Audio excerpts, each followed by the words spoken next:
আসসালামু আলাইকুম। আজকে আমি তৈরি করে দেখাবো কাঁকরোলের মজাদার একটি রেসিপি। তার জন্য আমি 3টা কাঁকরোল নিয়েছি। কাঁকরোলের উপরে থাকা কাঁটাগুলোকে আমি সবগুলো পরিষ্কার করে নেব। সবগুলো পরিষ্কার করা কমপ্লিট। এখন এগুলোকে মাঝখান থেকে সবগুলোকে কেটে নেব। সবগুলো কাঁকরোল কাটা শেষ। এখন এগুলোকে আমি মাঝখানে যে কাঁকরোলের বিচি বা বিচির সাথে যে অংশটা আছে এটাকে আমি পরিষ্কার করে তুলে নেব, যাতে করে কাঁকরোলের ভিতরে থাকা বিচি বা কোনো শক্ত অংশ না থাকে। আমি সেভাবে করে পরিষ্কার করে নিয়েছি। দেখুন, কাঁকরোলের ভিতরে থাকা এই অংশটাকে আমি ভালো করে শিলপাটায় অথবা ব্লেন্ডারে ব্লেন্ড করে নেব।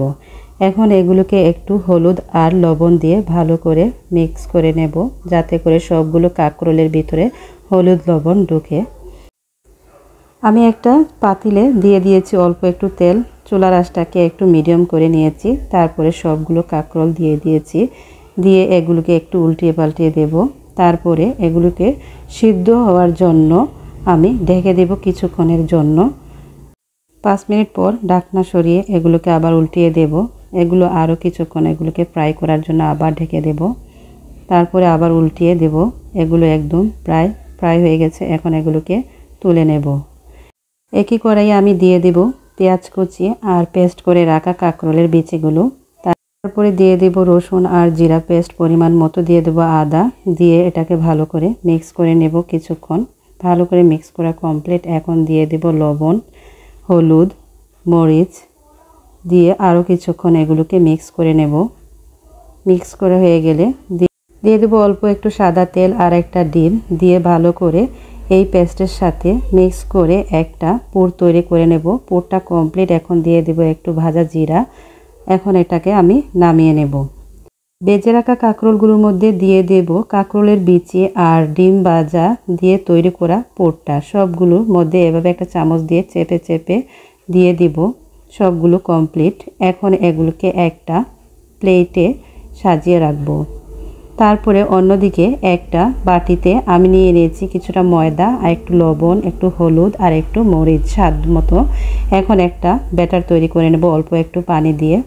এটাকে ভালো করে আমি মিক্স করে নেব, যাতে করে ভিতরে কোনো দলা না পাকিয়ে থাকে। এটা কমপ্লিট। ময়দার এই ব্যাটারটা আমি সবগুলো কাঁকরোলের উপরে দিয়ে দেব, যাতে করে ভিতরে থাকা পুরটা ভাজার সময় বাহির না হয়ে যায়। সবগুলো এভাবে করে আমি দিয়ে দিয়েছি। সবগুলো দেওয়া কমপ্লিট। এদিকে ফ্রাই প্যানে দিয়ে দেবো আরও একটু অল্প তেল, দিয়ে এটার উপরে সবগুলো কাঁকরোল দিয়ে দেব উল্টিয়ে। সবগুলো দেওয়া কমপ্লিট। এগুলোকে আমি একটা ঢাকনা দিয়ে ঢেকে দেব কিছুক্ষণের জন্য, আর চুলার আঁচটাকে মিডিয়াম করে রেখে দেব।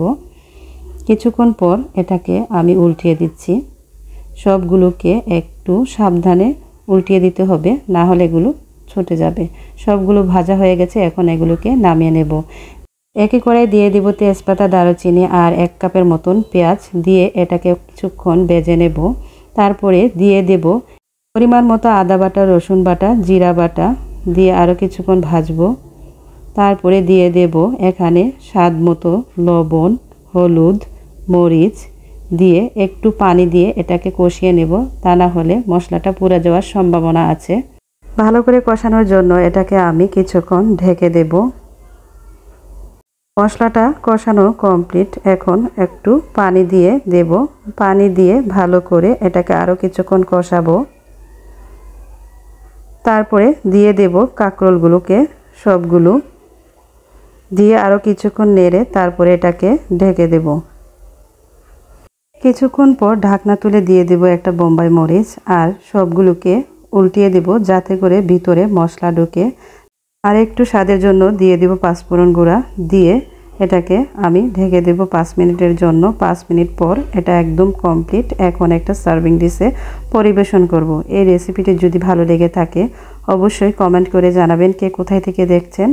আর এরকম রেসিপি পেতে হলে অবশ্যই আমার চ্যানেলটাকে সাবস্ক্রাইব করতে হবে এবং ফেসবুক পেজে একটা ফলো দিতে হবে। সবাই ভালো থাকবেন। আল্লাহ হাফেজ।